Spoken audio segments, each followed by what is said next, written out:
This is a key indicator that we must continue to strengthen and look for the best practices that will enable us to improve in each one of these areas. We, with our tremendous diverse student population, from traditional to adult learners, a rapidly online student population, and a growing dual enrollment population, we need to understand that the one-size-fits-all model does not serve our best interests. During the fall, our Climate Assessment Task Force will expand their charge by surveying our student body in order to help us better understand how our students experience our campus and what we can do to improve. Growing beyond enrollment numbers is critical to our survival. We must demonstrate that retention and progression is smart growth, strategic growth, and overall the most cost-effective. One of my first important decisions was to create an enrollment management division, which is headed by Frank Melanowski.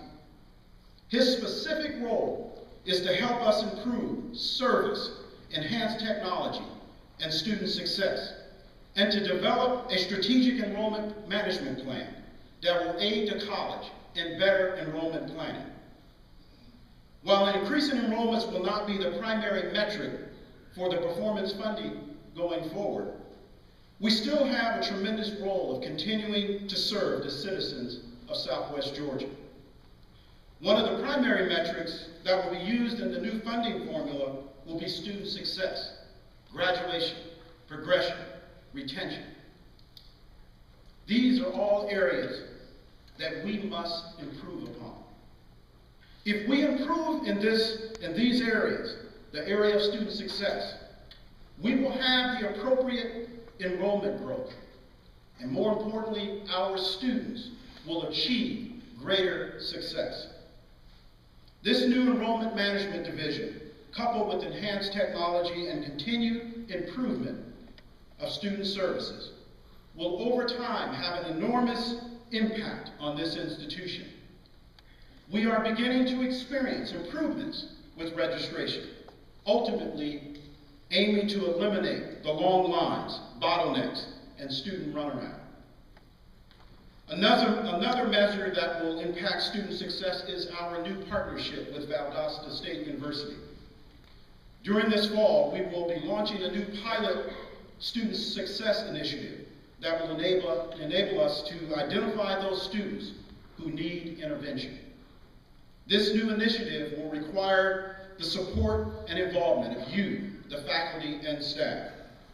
Look for more information in the coming days. Now, we know that graduation rates don't tell the entire story. We all know that students are not always sure about their career path. Some need learning support, while others are interested in transferring before they complete their associate's degree. So in another initiative, we will be teaming up with 3 other Southwest Georgia institutions on a new reverse transfer initiative. This initiative will allow Darton State College to award the associate's degree to those students who are transferring to the 4-year institution in our region before completing their academic requirements at one of the 3 schools. This will not only help students to achieve an important milestone in their academic career, it will enable us to receive the recognition for involvement in their success. Finally, in the area of enrollment management, we are currently looking at the feasibility of modifying our plans to the old Student Center facility to create a one-stop shop enrollment center for students. This effort will allow us to create a more collaborative space to serve students more efficiently, collaboratively, with trained generalists, which will aid in reducing the proverbial student runaround. If the funding is successful for this initiative, we will move several of the student service areas from the K building to the C building. This move will provide much greater access to students and families, better parking, and conveniently provide access to other student-oriented departments. Let's speak about budget for a moment. As I mentioned during the spring semester, we were pleased with the allocation from the University System of Georgia. The Board of Regents allocated more than $800,000 to Darton State College and approved a 2.5% tuition increase. Our funding allocation includes nearly $500,000 for new institutional initiatives. Some of these priorities are for a Director of Human Resources that you just recently met our new director, administrative assistant for that department, a Director of Internal Audit, QEP support, and much needed financial aid support. Now, after a 6-year drought, we received funding support for merit salary increases. Albeit modest, our state allocation did afford us the opportunity to give merit increases. In an effort to enhance merit, we were able to add a small amount to the salary pool to bring out our average to a 1.4% increase for employees. We know this increase is minimal, and the reality is the problem still exists due to escalating healthcare costs, salary compression, and other cost of living increases. These conditions aren't unique to Darton State. In fact, they plague the country's landscape. However, it was early in my presidency that I viewed the compensation issue as unique. As a result, I charged a task force with helping us look at this issue. A compensation study is well underway, and I want to thank each of you for taking time to participate in this huge undertaking. This is indeed a very important initiative for this institution. However, I want to caution you that this effort will not be a quick fix. Once we receive data from our consultants, I am sure that we will need to rebuild our salary structure. This will require a multi-year plan to address the identified gaps. We then can prioritize among other institutional priorities. As noted earlier, this issue is pervasive, particularly within higher education. As a result, we must address it structurally, as opposed to addressing it on a case-by-case basis. In spite of our favorable funding support, I also mentioned late spring. My concerns about a nearly 3% decline in fall enrollment and 12% during the spring.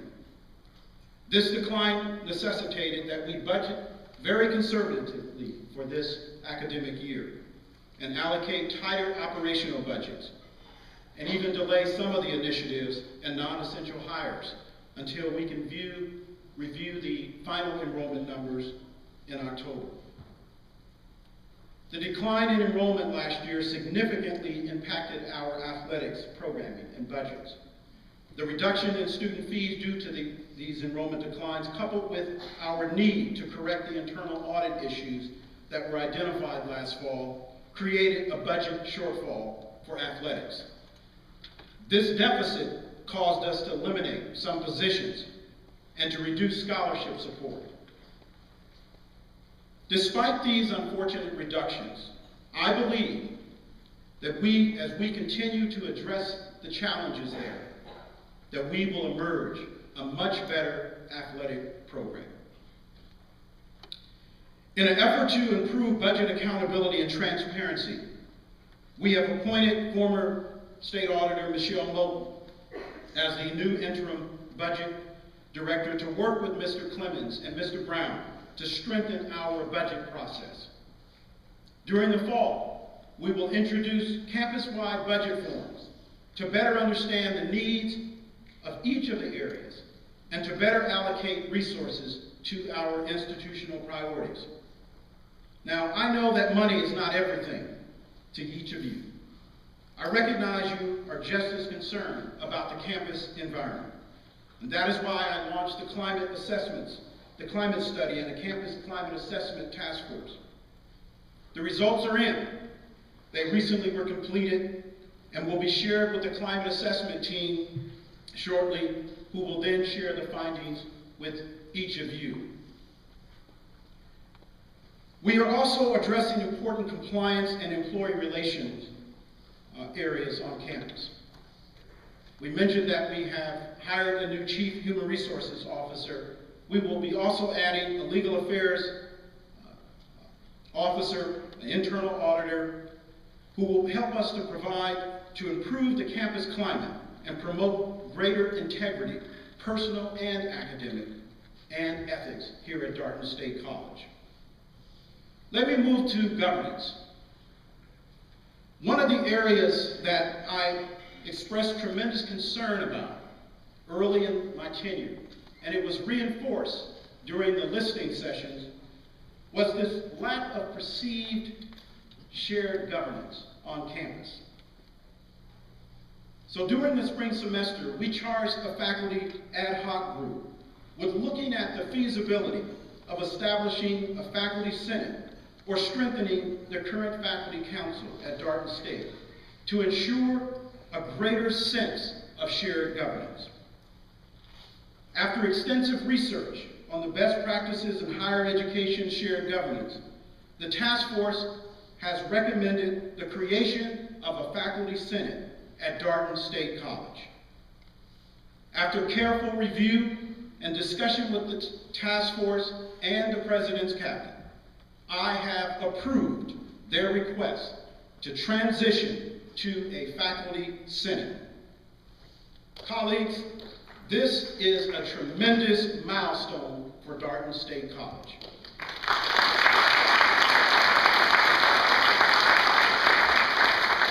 If we are to be a great institution, it is imperative that faculty participate in the future of this college. And I am very pleased that the faculty have seized this moment in time. This momentous undertaking will enhance communication between administration and faculty and build a much greater culture of shared participation. This transition will begin this fall semester. In a few days, the task force will conduct a forum for faculty to discuss the specifics of the transition and to address any concerns that you may have. A copy of the Faculty Senate Constitution and Bylaws will be uploaded to SharePoint for your review beginning tomorrow.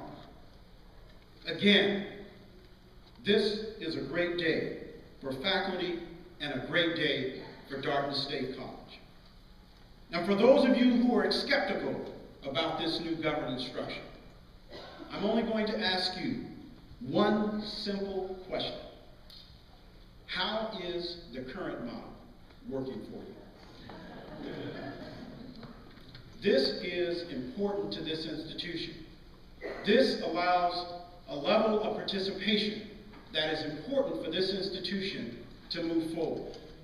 Let me ask the task force for the Faculty Senate group, please stand and let us recognize you for the difficult work that I know that you did. Please stand and let us thank you for what you've done for this institution.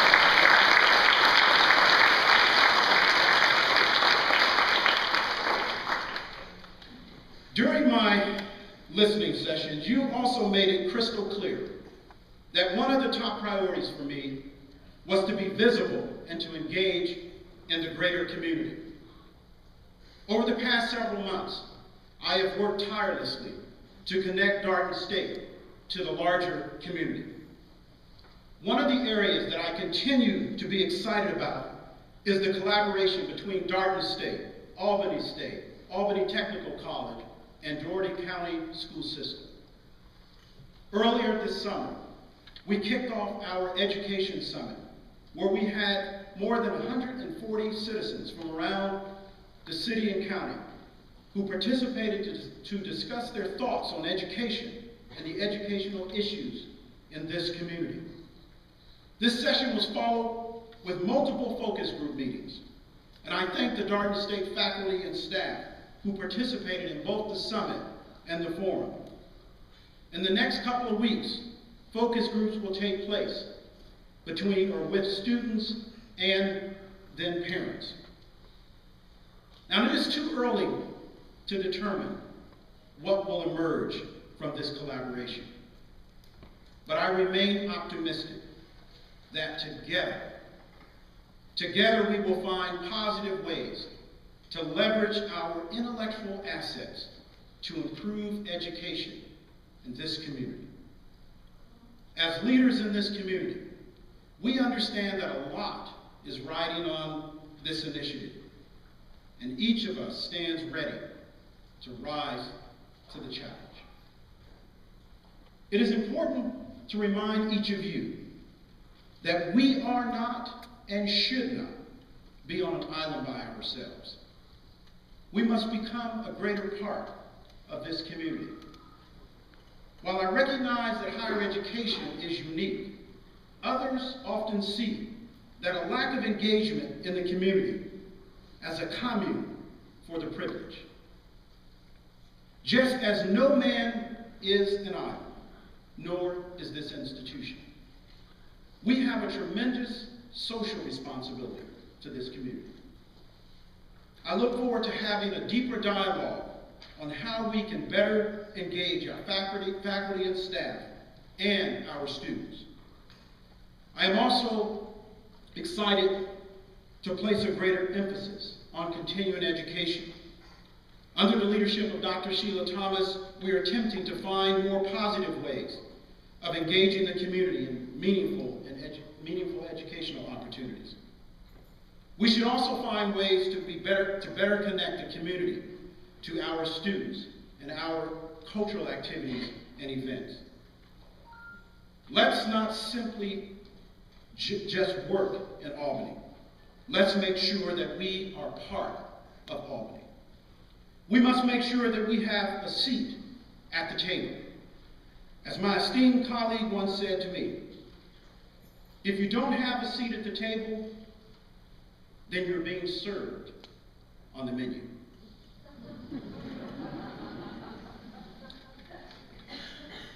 I'm excited to have Cynthia George join this institution. Her role is to help us to strengthen the alumni, fundraising, and external relation areas. As we continue to see declining resources, it is even more important to enhance fundraising efforts. We know that donors give to those things and those areas that they are most passionate about. As we move forward, we must work collaboratively with our foundation board to further advance this institution. Our alumni are the best testament of the value of a Darton State education. We must place a greater focus on building relationships with our alumni and find meaningful ways to keep them connected to this college. I am confident that Cynthia will be able to work with our staff and alumni foundation boards to move us in the right direction. Now, as I close this address, I want to ensure each of you that we are indeed moving in the right direction. This is a pivotal point in the college's history, and we must continue to focus on those areas that I've outlined today. To do this, we must seize the opportunity at this moment in time. And when we do so, we will emerge a better institution with a much brighter future. Let me thank you again for being here today and for what you do to serve students at Darton State College.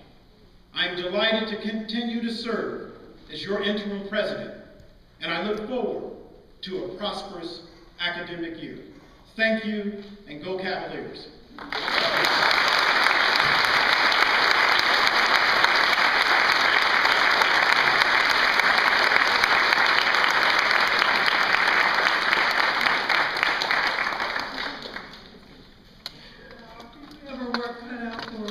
Dr. Jones for an inspiring speech.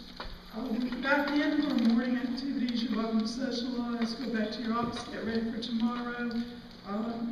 Lunch and lunch